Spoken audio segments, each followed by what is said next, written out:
Happy New Year, everybody. My name's the Masterbucks, and welcome to the start of a brand new series on the Dream Team FC channel, The Top 5. And today, we're going to be looking at some of the biggest transfers and also some of the more realistic transfers that you may see happen in this transfer window by Arsenal FC. And ladies and gentlemen, kicking off the top 5 at number 5, it's going to be ISCO from Real Madrid. ISCO has been looking for a move away from Los Blancos for quite a while, and especially now after significantly dropping down the pecking order. It does raise the question, do Arsenal need another attacking bit? But either way, if they do get some encouragement that he would be up for a move, then surely he'd go. Definitely worth at least a shout. But anyway, moving on to number 4. This is going to be Najar of ANDERLECHT. The Honduran midfielder reportedly first impressed the Arsenal boss when the two sides met in the Champions League last season. He's also more recently put in some great performances against club rivals Tottenham in the Europa League. If the Gunners were to go for Najar, it also looks like they'd have to battle with Serie A club Fiorentina, who also look keen to sign the winger. Again, another attacking threat and another attacking option, but is that exactly what they need? Who knows? But anyway, moving on to number 3. This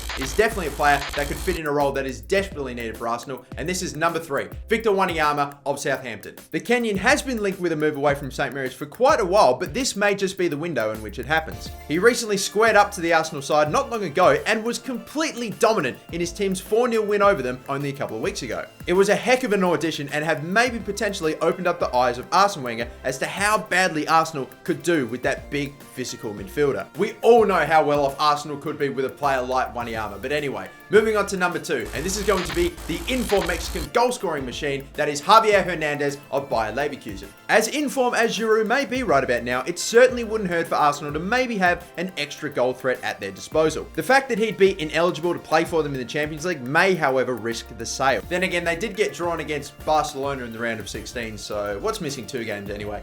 Anyway, before we move on to the number 1, these are a couple of honourable mentions. Firstly, we have Marcelo Brozovic of Inter Milan, Willem Carvalho of Sporting Lisbon, Ben Chilwell of Leicester, Adrien Rabiot of PSG, and Lorenzo Insigne of Napoli. But there can only be one number 1, and ladies and gentlemen, put your hands together for Mohamed Elneny of FC Basel. The FC Basel midfielder looks almost set to join Arsenal in this transfer window, especially as he reportedly has already completed a medical. A versatile central midfielder who can play in the holding role and also in a more advanced position. Elneny has scored 2 goals in 16 league appearances already. It does look like a classic Arsene Wenger signing, one of those relatively obscure talents being bought for a bargain price, but who knows? As players like Mahrez have been able to show this season, you don't need to go for 50 million to be one of the better players in the league. But that's it for the top 5 Arsenal transfer targets, guys. Be sure to leave in the comments down below who you think Arsenal might be picking up in this transfer window. Be sure to leave a like on the video as well, guys, if you enjoyed it. And of course, if you want more top 5 action, you can check out my channel, which the link to will be in the description.